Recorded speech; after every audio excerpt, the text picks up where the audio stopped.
छठा जिसपे आज बात होनी, छठे जो गुण है होना चाहिए वीर्य।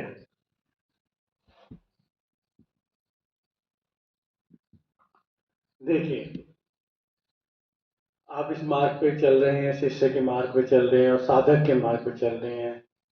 वीर्य शब्द जो बहुत ज्यादा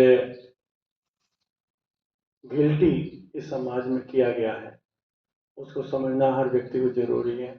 बिना वीर्य को जाने कोई भी परम शक्ति को उपलब्ध नहीं हो सकता है। तुम्हारे पास कोई और टूल है ही नहीं, तुम्हारे पास केवल एक वीर्य ही है ऐसा जो तुम्हें उस शक्ति से जोड़ सकता है। तो वीर्य जो भी आप देखते हैं, जिसे भी वीर्य जानते हो कि लिक्विड फॉर्म है शरीर की, उसमें कुछ प्रोटीन है, मिनरल्स हैं, उसके निकलने पर शरीर को नुकसान होते हैं, निश्चित रूप से होते हैं, लेकिन वे पूरे किए जा सकते हैं। प्रोटीन होती है, हम लोग भोजन करते हैं जो उसको स्टोर करता है हमारे प्रोटीन्स को, मिनरल्स को, विटामिन को, वो वीर्य की फॉर्म में है। ये बहुत बड़ा नुकसान नहीं है, नुकसान तो है पर ये बहुत बड़ा नुकसान नहीं है, शरीर फिर बार बार पूरी कर देता है। लेकिन जो असली नुकसान है, उसी दौरान एक एनर्जी हमारे शरीर से बाहर जाती है, धड़ से ऐसे, उसी वक्त जो पूरे शरीर को आपके हिला जाती है, पूरे थिरकन, उसी को आप आनंद कहते हो। इतनी तीव्र गति से होती है कि आपके ब्रेन तक, जो आपके पीनियल ग्लैंड से, वो तक हिल जाती है, वो थिरकन जो है, वो एनर्जी है जो ट्रांसफॉर्म होनी चाहिए। लेकिन ये जाएगा तो वो एनर्जी भी निकलेगी। तो लोग तो इसी को बहुत बड़ा नुकसान मानते हैं, पर ये तो हम शरीर से, भोजन से पूरा कर सकते हैं। आपका ब्लड भी आप देते हैं, ब्लड पूरा हो जाता है, और भी चीजें आप बीमार पड़ते हैं, फिर आपके कुछ दिनों में शरीर पूरा कर लेते हैं। पर वो जो एनर्जी है, उस एनर्जी को कैसे सुरक्षित किया जाए, पहले तो उसको समझेंगे। पहले तो ये समझ लो कि आपके शरीर में जो भी आपका ज्ञान है, ज्ञान के केंद्र हैं, वो आपका ब्रेन, ठीक है। ब्रेन से ही आप ज्ञान को प्राप्त करेंगे। ब्रेन की कुछ सेल्स हैं, वहीं पर एक आपकी ग्लैंड है, पीनियल ग्लैंड, जो सीधी कनेक्ट है यूनिवर्स से। पीनियल ग्लैंड जितनी आपकी एक्टिव होती रहेगी, उतना आपका ब्रेन खुलता चला जाएगा, आपके ब्रेन के कोष्ठ खुलेंगे। और पीनियल ग्लैंड के जो टोटल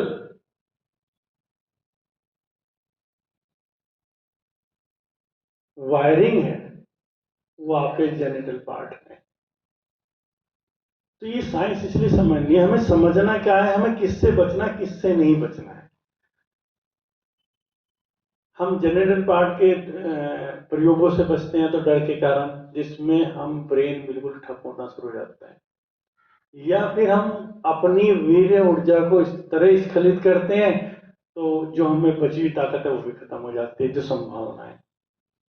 तो जितने उन कोष्ठों को खोलेगी, ये आपकी एनर्जी ही खोलेगी। तो एक तो कोई भी क्रिया का अर्थ ये नहीं है, क्रिया का कोई नुकसान नहीं है, क्रिया का अर्थ है हम ब्रेन के उन कोष्ठों को खोल रहे हैं और पीनियल ग्लैंड्स को एक्टिव कर रहे हैं। लेकिन अगर क्रिया के बाद हमारे वीर्य ऊर्जा भी बाहर जाती है, दोनों भी आती, स्त्री पुरुष की दोनों जाती है एनर्जी के रूप में, अगर वो बाहर जाती है तो हम वो संभावनाएं भी खो रहे हैं।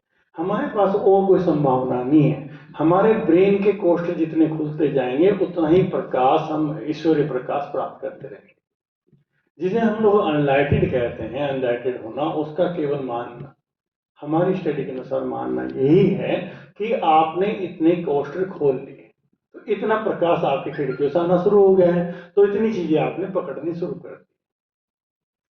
वो क्षमता केवल इस वीर्य ऊर्जा में, और कोई ऊर्जा में नहीं है। तीन तरीके से बताया जा चुका है ऊर्जा हमारे शरीर में। किडनी के पास है एक ऊर्जा हमारी, जो स्टोर रहती है, मृत्यु तक स्टोर रहती है। वो विषम परिस्थितियों में शरीर हमको देता है, हम स्वस्थ रह के चले जाएं तो किडनी की ऊर्जा किडनी के साथ चली जाएगी।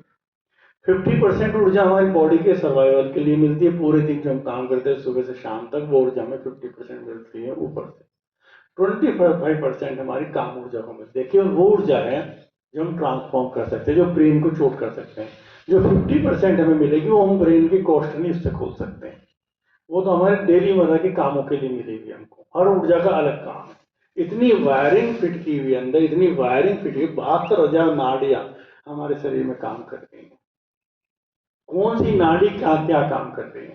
तो जो 25% है उसको अगर हम ट्रांसफॉर्म कर लें तो ब्रेन के कोष खुलते चले जाते हैं। अक्सर लोग जो भी इस मार्ग पे निकल रहे हैं, जो लोग जानते हैं, वो यही प्रश्न करते हैं इतना कैसे आपको पता लगा, जितनी सदगुरु को हम सुनते हैं, अरे कितना बोल जाते हैं, कहाँ से बोल जाते हैं। ज्ञान तो आ ही रहा है, कोष्ठ कितने खुलने शुरू हो गए, कितनी चीजें तुमने पकड़नी शुरू कर दी, और वहां किताबों की जरूरत खत्म हो जाती है। मान लो ओशो के बारे में 600 किताबें, इतनी मोटी मोटी किताबें, अब जीवन कितना 59 ईयर, और बोलना शुरू किया उसके बाद 25 साल गया, और इतना बोल डाला, इतना बोल डाला कि हम कहीं जन्म तक नहीं पढ़ सकते। कहां से? तो अनंत है।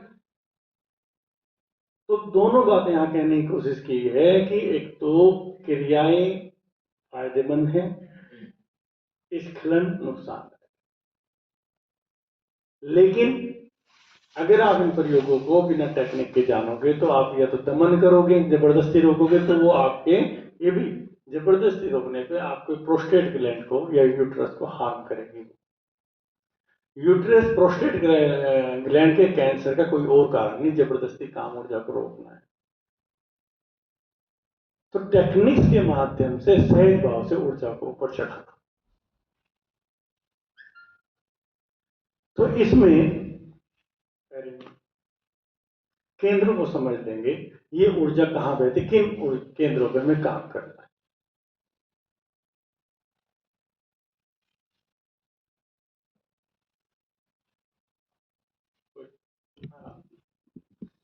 तो उसके कुछ केंद्र हैं, उन केंद्रों का हमें पता होना चाहिए। जैसे एक है पेरिनियम। पेरिनियम जो आपके टेस्टिकल और एनस के बीच का स्थान है, जो आपके वजाइना और एनस के बीच का स्थान है, इसको कंसेप्शन नाड़ी भी बोलते हैं। यहां से वो एनर्जी जो आपका, अब देखो सिद्धासन है, सिद्धासन इसी इसी केंद्र पे काम कर रहा है सिद्धासन। और हर संत को देखो, बड़े योगी को देखोगे वो सिद्धासन में बैठा होगा। आप देखोगे उसका बायां जो एडी है यहाँ पे लगी होगी, दाएं इसके ऊपर रखी होगी, वो बराबर काम यही कर रहा है, इस नाड़ी को बराबर प्रेशर दे रहा है ऊपर की ओर ले जाने के। दूसरा भाग जो इसका केंद्र है, जो दिखाया नहीं जा सकता, वो एनस के अंदर है। इसलिए जो दूसरा पैर रखा होता है उस एरिया को बोलते हैं हाइपोगैस्ट्रिक एरिया। लेकिन वो कहां पर है, जो आपका प्रोस्टेट ग्लैंड है वहां पर है, लेकिन वो एनस के अंदर है, एनस के इतने ऊपर लगता है। देखो, जिन चीजों को हमने गिल्टी समझते हैं, जिन चीजों को हम बात करना पसंद नहीं करते हैं, लेकिन योग तो सारे केंद्र वहां पर है। तो जो जितना भी मूलबंध लगाना है, मूलबंध की क्रिया हर गुरु कह रहा है, मूलबंध मूलबंध मूलबंध, पूरा योग मूलबंध पे एनएस के उस केंद्र को एक्टिव करना है। तो समझ में आ गया आपको। तो पेरिनियम सिद्धासन के द्वारा एनएस का के अंदर एक केंद्र है, उसे एक्टिव करना, ताकि ये नाड़ी धीरे धीरे ब्रेन तक जाने शुरू करे, और इस नाड़ी से जो एनर्जी ब्रेन तक जाएगी वो कोष्ठ को खोलेगी, फिर ये वर्तुल बनाएगी, फिर आगे यहीं जुड़ेगी। इतना क्लियर हो गया? क्लियर हो गया बच्चों? क्योंकि कर तो रहे हैं हम लोग किताबों को पढ़ के, हमें पता नहीं हमें किस पे कर, क्योंकि कुछ ऐसी भी टेक्निक्स हैं जो तुम और थोड़े गहरे जाओगे तब तुम्हें बताएंगे, तुम उसके अंदर कुछ छेड़ भी पाओगे कि कैसे उसको एक्टिव कर सकते हैं। आप उसे उंगली के दबाने से भी एक्टिव कर सकते हैं। जो आपके यहाँ वज्रोली क्रिया कराई जाती है योग में, एनएस को बहुत से घुमाना, तो वो भी इसी की एक टेक्निक है। एक टेक्निक आज यहाँ करेंगे कि कैसे हम इस एनर्जी को ऊपर की तरफ। तो काम ऊर्जा अगर उठती है उसका यूटिलाइज मूलबंध लगाएं, पूर्ण सर्वांगासन करें, उस वक्त शीर्षासन करें, एनर्जी को उल्टा करने की कोशिश करें, और एनर्जी फॉर्म में समझें। एनर्जी जैसे होती है, एनर्जी फॉर्म में उसको देखें कि वो झड़ झड़ के, जैसे कोई वायु धुंध आप देखते हैं बैठती है, ऐसे वो नीचे आ रहे, स्थूल फॉर्म में नहीं। आप सोचो से वेल आ रहा है नीचे, नहीं, एनर्जी फॉर्म, ठीक है। तो इसी के लिए क्रिया है रिवर्स ब्रीथिंग, रिवर्स ब्रीथिंग।